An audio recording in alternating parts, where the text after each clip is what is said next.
Xin chào các bạn, hoan nghênh các bạn đã ghé thăm kênh Nagi Kiếm Hiệp và Huyền Sử. Đây là một video về chủ đề kiếm hiệp Kim Dung, nơi chúng ta cùng soi thế giới giang hồ của Kim Dung, từ các cao thủ huyền thoại đến những cái ngoại hiệu nghe xong muốn bật ngửa. Nào là độc cô cầu bại, kẻ cả đời tìm mãi không ai phang lại mình, hay cặp đôi sát thủ toán học Đinh Bất Tam và Đinh Bất Tứ. Mỗi ngày chỉ giới hạn giết 3, 4 mạng để giữ gìn dân số giang hồ. Nghe mà không biết nên sợ hay cười. Hãy cùng mình khám phá những cái tên bá đạo nhất, vừa hài hước, vừa ẩn chứa những triết lý giang hồ đầy bất ngờ nhé. Đừng rời mắt, vì nội dung phía sau còn mặn mà hơn cả nước mắm đấy. Độc cô cầu bại, nếu bàn về những ngoại hiệu kêu nhất trong thế giới võ hiệp của Kim Dung, thì không ai vượt qua được cái tên độc cô cầu bại, một danh xưng vừa khiến người ta kính nể, vừa khiến người ta bật cười. Độc cô cầu bại, nghĩa là kẻ cô đơn, chỉ mong một lần thất bại. Nhưng nghe qua thì thấy bi thảm, còn hiểu kỹ thì mới thấy oai phong hết mức. Lão không phải cô độc vì không ai muốn làm bạn, mà vì chẳng ai đủ khả năng trở thành đối thủ. Suốt cả cuộc đời, mỗi lần lão rút kiếm là mỗi lần thiên hạ cúi đầu, không một ai có thể vượt qua, khiến lão phải mang trong lòng một ước nguyện hết sức kỳ lạ: làm ơn, có ai đánh bại tôi một lần không? Nghe thì thật buồn cười, nhưng đây chính là bi kịch của những người đứng trên đỉnh cao. Cô đơn không phải vì không có ai bên cạnh, mà vì không tìm được ai ngang tầm. Độc cô cầu bại đã chán nản đến mức phải tự gọi mình là kẻ mong thua, như một cách để chế nhạo chính số phận tài năng đến mức quá mức của mình. Ngoại hiệu này không chỉ là một cái tên, mà còn là biểu tượng cho sự ngông cuồng nhưng đầy chân thật của nhân vật. Độc cô cầu bại sống như một huyền thoại, nhưng cũng chết trong sự cô độc của huyền thoại đó.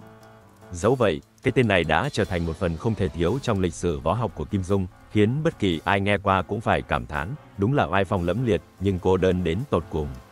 Kim Dung, với trí tưởng tượng siêu việt của mình, đã tạo nên một nhân vật mà cả ngoại hiệu cũng mang đầy triết lý. Tài năng có thể đưa bạn lên đỉnh cao, nhưng cũng có thể đẩy bạn vào vực thẳm của sự cô đơn. Và đó chính là bi kịch đẹp đẽ của độc cô cầu bại, người cả đời chỉ muốn tìm được một lần thất bại mà không thể nào có được. Đinh Bất Tam, Đinh Bất Tứ. Nếu nói về những ngoại hiệu kỳ lạ trong tiểu thuyết Kim Dung, thì Đinh Bất Tam và Đinh Bất Tứ trong hiệp khách hành chắc chắn sẽ khiến người đọc không khỏi bật cười. Cái tên nghe tưởng đơn giản, nhưng khi hiểu rõ ý nghĩa, bạn sẽ nhận ra sự kinh hoàng đầy mỉa mai đằng sau chúng. Đinh Bất Tam nghĩa là một ngày không giết quá 3 người, và Đinh Bất Tứ thì giới hạn ở 4 người một ngày. Nếu bạn đang nghĩ đây là một quy tắc giảm sát khí trong giang hồ thì bạn đã nhầm to. Hai lão này đặt ra giới hạn đơn thuần vì giết người quá nhiều, đến mức phải tự kiểm soát để không làm giảm dân số quá nhanh. Giờ thì thử làm một phép tính đơn giản nhé. Đinh Bất Tam, một ngày 3 người, một năm có 365 ngày, tổng cộng là 1095 người một năm. Đinh Bất Tứ, một ngày 4 người, tương đương 1460 người một năm. Cứ thế mà nhân lên, hai lão này có thể dễ dàng làm cả một ngôi làng biến mất trong chưa đầy một tuần. Điều này không chỉ cho thấy sự tàn bạo của họ, mà còn gợi lên một câu hỏi dí dỏm: dân số Trung Quốc ngày xưa đông thật, giết nhiều vậy mà vẫn còn người. Ngoại hiệu của hai lão không chỉ là một lời tự nhận, mà còn là minh chứng cho sự bá đạo của võ lâm.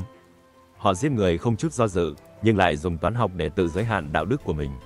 Đó chính là sự châm biếm sâu cay mà Kim Dung muốn gửi gắm, rằng ngay cả trong những kẻ ác, cũng tồn tại những logic quái đản và mâu thuẫn hài hước. Kim Dung đã rất khéo léo khi tạo nên những nhân vật như Đinh Bất Tam và Đinh Bất Tứ. Ngoại hiệu của họ, dù nghe qua đầy sát khí, lại khiến người đọc không khỏi bật cười trước sự hài hước đằng sau những con số. Và một lần nữa, thế giới giang hồ trong Kim Dung lại trở nên sinh động hơn nhờ những chi tiết kỳ lạ nhưng đầy thú vị như thế. Ngoại hiệu trong Tiếu Ngạo Giang Hồ. Khi bàn về ngoại hiệu trong thế giới võ hiệp Kim Dung, Tiếu Ngạo Giang Hồ thực sự là một kho báu với vô số cái tên vừa độc đáo, vừa đầy châm biếm.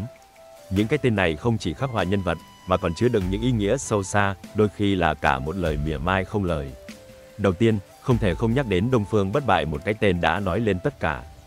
Bất bại nghĩa là chưa từng thua ai, và đúng thật, Đông Phương Bất Bại là kẻ bất khả chiến bại trong cả võ công lẫn cách sống khác người.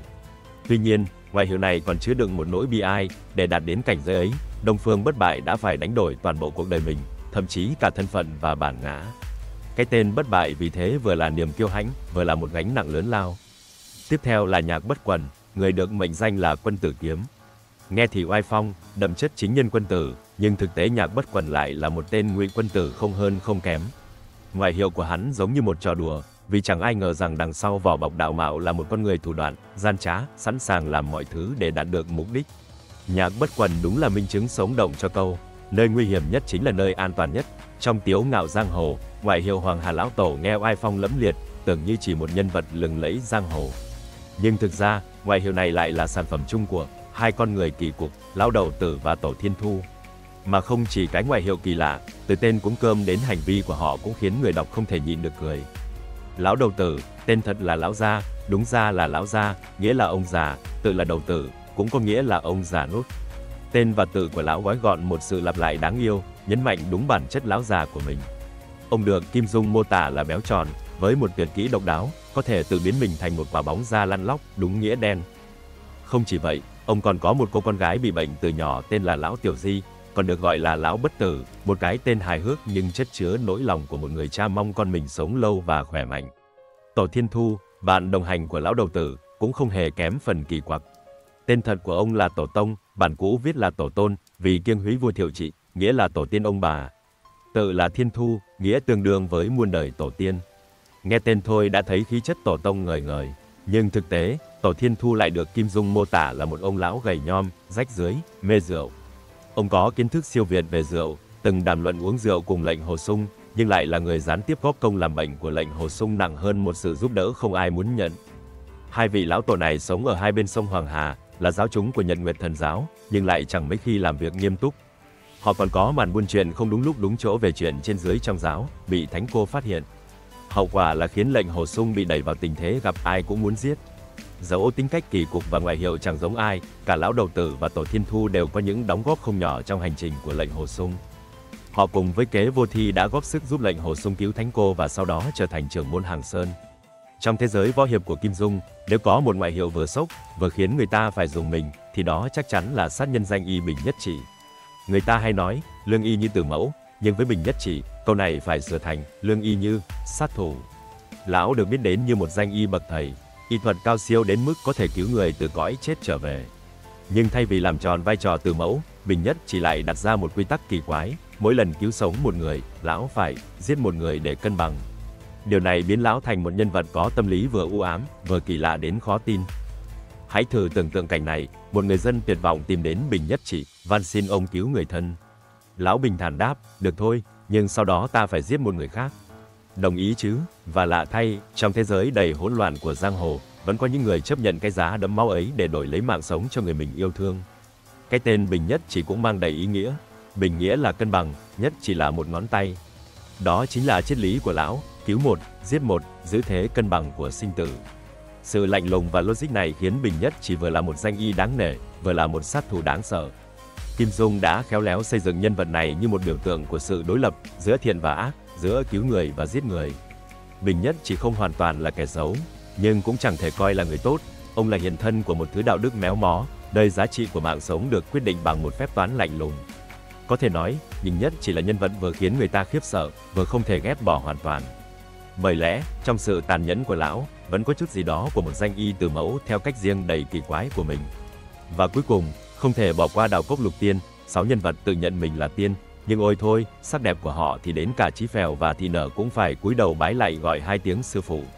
Những kẻ ngạo mạn này không có võ công cao cường, cũng chẳng có trí tuệ siêu phàm, nhưng lại có sự tự tin vô hạn, một thứ võ công nội tại khiến người ta vừa buồn cười, vừa khó chịu.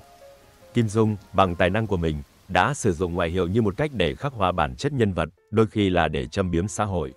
Mỗi cái tên, mỗi danh hiệu trong Tiếu Ngạo Giang Hồ đều ẩn chứa một câu chuyện, một ý nghĩa sâu xa mà chỉ khi đọc kỹ, ta mới hiểu được hết cái tài tình của ông. Vậy là chúng ta đã cùng điểm qua những ngoại hiệu bá đạo, hài hước nhưng cũng đầy ý nghĩa trong thế giới kiếm hiệp Kim Dung. Từ nỗi cô đơn của Độc Cô Cầu Bại, sự hài hước quái đản của Đinh Bất Tam và Đinh Bất Tứ, cho đến những triết lý ngầm ẩn sau từng cái tên, tất cả đã góp phần làm nên một giang hồ vừa hấp dẫn, vừa khó quên. Còn bạn thì sao? Ngoại hiệu nào trong truyện Kim Dung khiến bạn ấn tượng nhất? Hoặc bạn có nghĩ ra ngoại hiệu bá cháy nào cho chính mình không? Đừng quên để lại ý kiến ở phần bình luận nhé.